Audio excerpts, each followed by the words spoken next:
दुख्तर मशरिक़ पाकिस्तान जी पहिरीं चूंडियल वज़ीर आज़म पाकिस्तान पीपुल्स पार्टी जी शहीद चेयरपर्सन शहीद राणी मोहतरमा बेनज़ीर भुट्टो जे 15हीं शहादत वारे ॾियारे ते Pakistan Peoples Party ladies wing नवंदेरो ऐं रतोदरे जे औरत अॻुवाणनि पारां शहीदनि जे मज़ारुनि ॿाहिरां ॾीआ ऐं बेणबतियूं ॿारे शहीद राणी मोहतरमा बेनज़ीर भुट्टो खे भेटा पेश कई। उन मौक़े ते टाइम न्यूज़ सां ॻाल्हाईंदे औरत अॻुवाणनि चयो त मोहतरमा शहीद राणी असांजी पूरी दुनिया जी हिकु लीडर मञियल लीडर हुई ऐं हूअ असांजे पाकिस्तान जे हिकु हीरो हुई।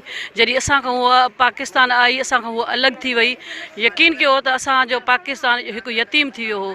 जनाब आसिफ अली ज़रदारी साहिबु जॾहिं सभिनी खे सहारो ॾिनो त असांखे पाकिस्तान जो नारो हणी चई त असांखे पाकिस्तान खपे। असांजे अदी फरियाल टालपुर जंहिं पाकिस्तान खे संभालियो सदर आसिफ अली ज़रदारी साहिबु संभालियो ऐं नंढिड़ो असांजो जवान बिलावल भुट्टो ज़रदारी साहिबु ऐं असांजो पाकिस्तान जो हीरो अलाह कंदो इंशा अल्लाह ईंदड़ वक़्तु पाकिस्तान जो वज़ीर आज़म बिलावल भुट्टो ज़रदारी साहिबु थींदो।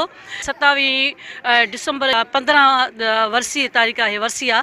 अॼु असां हिते जेको गॾु थिया आहियूं शहीदनि जे मज़ार ते शहीद मोहतरमा बेनज़ीर भुट्टो साहिबा खे सरू सलाम पेश करण जे लाइ ऐं ॾींहंनि जी भेटा पेश कई आहे। मोहतरमा बेनज़ीर भुट्टो साहिबा जी 15वीं वरसी कैंडल्स ॿारे ऐं मेणबतियूं ॿारे उनखे भेटा पेश करण जे लाइ 27 डिसंबर ते असां तालको रतोदेरो ज़िलो लाड़काणो ऐं नवंदेरो सिटी शहीद राणी मोहतरमा बेनज़ीर भुट्टो औरतुनि खे अॻिते आणण में वॾो किरदारु अदा कयो। शहीद राणीअ जी तस्वीर बिलावल भुट्टो जे सूरत में असां सां गॾु आहे ऐं असांखे उमेदु आहे त बिलावल भुट्टो ज़रदारी मुल्क जो ईंदड़ वज़ीर आज़म बणिजंदो। नूर मोहम्मद सुमरो, टाइम न्यूज़, नवंदेरो।